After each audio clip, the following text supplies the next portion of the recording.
باپ اور بیٹا روح القدس کے نام میں آمین۔ پہلا سیموئیل نبی کی کتاب اس کا 25 باب، داؤد اور نابال۔ اور سیموئیل نے وفات پائی تو سب اسرائیل جمع ہوئے اور اس پر روئے اور راما میں اسی کے گھر میں اسے دفن کیا۔ اور داؤد اٹھا اور دشت ماؤن کی طرف چلا گیا، اور ماؤن میں ایک آدمی تھا جس کی ملکیت کرمل میں تھی، اور وہ بہت مالدار تھا۔ اس کی 3000 بھیڑیں اور 1000 بکریاں تھیں، اور وہ کرمل میں اپنی بھیڑوں کی اون کترتا تھا۔ اس آدمی کا نام نبال اور اس کی بیوی کا نام ابیجائل تھا، اور یہ عورت تیز فہم اور خوبصورت تھی، اور اس کا شوہر نبال سخت دل اور بادمال تھا، اور وہ کالب کے خاندان سے تھا۔ اور داؤد نے بیابان میں سنا کہ نابال اپنی بھیڑوں کی اون کترتا ہے، تو داؤد نے اپنے 10 جوانوں کو بھیجا۔ اور داؤد نے جوانوں سے کہا، تم کرمل پر چڑھو اور نبال کے پاس جاؤ، اور میرا نام لے کر اس سے سلام کہو، اور اس سے یوں کہو، تو سلامت رہ، تیرا گھر سلامت رہے، جو کچھ تیرا ہے سلامت رہے۔ میں نے سنا ہے کہ اس وقت تیرے پاس اون کترنے والے آئے ہیں، اور تیرے چرواہے ہمارے ساتھ رہے تو ہم نے انہیں دکھ نہ دیا۔ اور ان تمام دنوں میں جب تک کہ وہ کرمل میں رہے، ان کی کوئی چیز کھوئی نہ گئی۔ اپنے جوانوں سے پوچھ تو وہ تجھے بتائیں گے۔ پس یہ جوان تیرے منظور نظر ہوں، کیونکہ ہم اچھے موقع پر تیرے پاس آئے ہیں۔ اس لیے جو کچھ تیرے ہاتھ میں ہو اپنے خادموں اور اپنے بیٹے داؤد کو دے۔ تب وہ جوان گئے اور یہ ساری باتیں داؤد کے نام سے نبال سے کہیں، پھر چپ ہو رہے۔ نبال نے داؤد کے خادموں سے جواب میں کہا، داؤد کون ہے اور یسی کا بیٹا کون ہے؟ آج کل ایسے بہت نوکر ہیں جو اپنے آقاؤں سے بھاگے ہوئے ہیں۔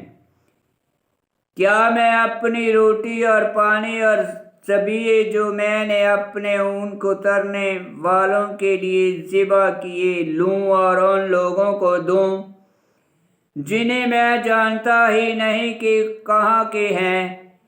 تب داؤد کے جوان اپنی راہ میں روانہ ہوئے اور واپس چلے گئے اور اسے یہ ساری باتیں بتائیں۔ تب داؤد نے اپنے ساتھیوں سے کہا، تم میں سے ہر ایک اپنی تلوار کمر پر باندھے۔ چنانچہ ہر ایک نے اپنی تلوار کمر پر باندھی، اور داؤد نے بھی اپنی تلوار حمائل کی۔ چنانچہ تقریباً 400 آدمی داؤد کے ساتھ گئے، اور 200 آدمی اسباب کے پاس رہے۔ اور نوکروں میں سے ایک نے نبال کی بیوی ابیجائل کو خبر دی اور کہا کہ داؤد نے بیابان سے ہمارے آقا کو سلام کرنے کے لیے قاصد بھیجے، لیکن وہ ان پر جھنجھلایا، اور ان آدمیوں نے ہم سے نہایت نیکی کی اور ہمیں تکلیف نہ دی، اور سب دن جب تک ہمارا ان کے ساتھ برتاؤ رہا، ہماری کوئی چیز گم نہ ہوئی۔ حالانکہ ہم بیابان میں تھے، اور جب تک ہم ان کے ساتھ بھیڑوں کو چراتے رہے، وہ ہمارے لیے رات اور دن دیوار کی طرح تھے۔ اب تو سوچ لے اور دیکھ کہ کیا کرے گی، کیونکہ ہمارے آقا پر اور اس کے سارے گھر پر بلا نازل ہونے والی ہے، اور وہ تو خبیث آدمی ہے کہ کوئی اس کے ساتھ بات کرنے کی طاقت نہیں رکھتا۔ تب ابیجائل نے جلدی کر کے 200 روٹیاں اور مے کے 2 مشکیزیں اور 5 تیار کی ہوئی بھیڑیں اور بھونے ہوئے اناج کے 5 پیمانے، 100 کشمش کے خوشے اور سوکھے انجیروں کی 200 ٹکیاں لی اور انہیں گدھوں پر لادا اور اپنے خادموں سے کہا، تم میرے آگے چلو اور میں تمہارے پیچھے پیچھے آتی ہوں۔ اور اس نے اپنے شوہر نبال کو خبر نہ کی، اور جب وہ گدھے پر سوار ہو کر پہاڑ کے دامن میں آئی تو داؤد اور اس کے آدمی اس کے سامنے نیچے اترے اور وہ ان سے ملی، اور داؤد نے کہا تھا کہ میں نے اس کی سب چیزوں کی جو بیابان میں تھی بے فائدہ حفاظت کی، کہ سب جو کچھ اس کا تھا اس میں سے کوئی چیز گم نہ ہوئی۔ تو اس نے مجھے نیکی کے عوض بدی کا بدلہ دیا۔ خدا داؤد سے ایسا ہی کرے، بلکہ اس سے زیادہ کرے، اگر میں صبح کی روشنی تک اس کے سب کچھ میں سے ایک بھی چھوڑوں جو دیوار پر بول کرے۔ جب ابیجائل نے داؤد کو دیکھا تو فوراً اپنے گدھے پر سے اتری اور داؤد کے سامنے اپنے منہ کے بل گری اور زمین پر سجدہ کیا اور اس کے پاؤں پر گر پڑی اور کہا، اے میرے آقا، یہ گناہ مجھ پر رکھ، اپنی لونڈی کو اجازت دے کہ تیرے کان میں بات کرے اور تو اپنی لونڈی کی بات سن۔ میرا آقا اس خبیث مرد نبال کا خیال نہ کرے، کیونکہ جیسا اس کا نام ہے ویسا ہی وہ آپ ہے، اس لیے کہ اس کا نام نبال ہے اور حماقت اس کے ساتھ ہے۔ مگر تیری لونڈی نے میرے آقا کے خادموں کو جو تو نے بھیجے نہ دیکھا، اور اب اے میرے آقا، زندہ خداوند کی قسم اور تیری جان کی قسم، خداوند نے تجھے خون بہانے سے اور اپنے ہاتھ سے اپنا انتقام لینے سے روک رکھا۔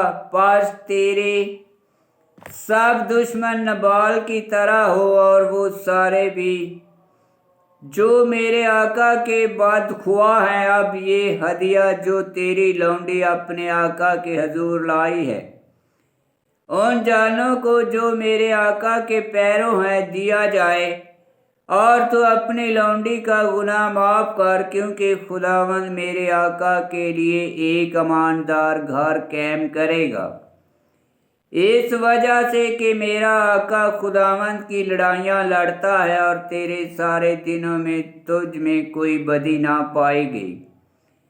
گو آدمی اٹھا کہ تیرا پیچھا کرے اور تیری جان کا خواہ ہوا، لیکن میرے آقا کی جان خداوند تیرے خدا کے ساتھ زندوں کے بلکچہ میں باندھی ہوئی ہے، اور تیرے دشمنوں کی جانوں کو وہ فلاخن کے پلہ سے پھینک دے گا۔ اور ایسا ہوگا کہ جب خداوند میرے آقا کے لیے وہ سب اچھی باتیں کرے جو اس نے تیرے حق میں کہیں، اور تجھے اسرائیل کا سردار مقرر کرے، تو یہ بات غم کا سبب اور میرے آقا کے دل کے لیے ٹھوکر کا باعث نہ ہوگی کہ تو نے بے سبب خون بہایا، یا میرے آقا نے اپنی جان کا انتقام لیا۔ اور جب خداوند میرے آقا سے نیکی کرے تب تو اپنی لونڈی کو یاد کرنا۔ تب داؤد نے ابیجائل سے کہا، خداوند اسرائیل کا خدا مبارک ہو، جس نے آج تجھے میرے ملنے کے لیے بھیجا۔ تیری دانش مندی مبارک ہو، اور تو آپ مبارک ہو کہ آج کے دن تو نے مجھے خون بہانے سے اور اپنے جان کا انتقام اپنے ہاتھ سے لینے سے روکا، ورنہ زندہ خداوند اسرائیل کے خدا کی قسم، جس نے مجھے تیرے ہاتھ بدی کرنے سے روکا، اگر تو جلدی کر کے میرے ملنے کو نہ آتی تو صبح کی روشنی تک نبال کا کوئی نہ بچتا جو دیوار پر بول کرے۔ اور داؤد نے اس کے ہاتھ سے جو کچھ وہ لائی تھی لیا، اور اس سے کہا کہ سلامتی سے اپنے گھر کو چلی جا، دیکھ میں نے تیری سنی اور تیرے منہ کا لحاظ کیا۔ تب ابی جائل نبال کے پاس آئی اور دیکھو اس نے اپنے گھر میں بادشاہوں کی ضیافت کی مانند ضیافت کی ہوئی تھی، اور نبال کا دل خوش تھا کیونکہ وہ بدمست تھا۔ تو اس نے اسے صبح کی روشنی تک کوئی چھوٹی یا بڑی بات نہ بتائی۔ جب صبح ہوئی اور اسے نشے سے ہوش آئی تو اس کی بیوی نے اسے یہ باتیں بتائی، تو اس کا دل اس کے اندر بجھ گیا اور وہ پتھر کی مانند ہو گیا، اور تقریباً 10 دن کے بعد خداوند نے نبال کو مارا تو وہ مر گیا۔ جب داؤد نے نبال کی موت کی بابت سنا تو کہا، مبارک ہو خداوند جس نے نبال سے میری رسوائی کا بدلہ لیا اور اپنے بندے کے ہاتھ کو بدی سے روکا، اور خداوند نے نبال کی شرارت کو اسی کے سر پر ڈالا۔ اور داؤد نے ابی جائل کو کہلوا بھیجا کہ میں تجھے اپنی بیوی بنا لوں گا۔ اور داؤد کے خادم ابی جائل کے پاس کرمل میں آئے تو انہوں نے اس سے کہا کہ داؤد نے ہمیں تیرے پاس بھیجا ہے تاکہ وہ تجھے اپنی بیوی بنا لے۔ تب وہ اٹھی اور زمین پر منہ کے بل سجدہ کیا اور کہا، دیکھ تیری بندی تیری لونڈی ہے کہ اپنے آقا کے خادموں کے پاؤں دھوئے۔ اور ابی جائل نے جلدی کی اور اٹھی اور گدھے پر سوار ہوئی، اور اس نے 5 لونڈیاں لیں کہ اس کے ساتھ چلے، اور وہ داؤد کے قاصدوں کے پیچھے پیچھے گئی اور اس کی بیوی بنی۔ اور داؤد نے یزریل سے آہینوہم کو بھی اپنی بیوی بنایا۔ چنانچہ یہ دونوں اس کی بیویاں ہوئیں، لیکن شاؤل نے اپنی بیٹی میکل جو داؤد کی بیوی تھی جلیم کے فلیتی بن لالش کو دے دی تھی۔ آمین۔ خداوند کا پاک کلام کا پڑھا اور سنا جانا باعث برکت ہو۔ خداوند تیرا شکر ہو۔ آمین۔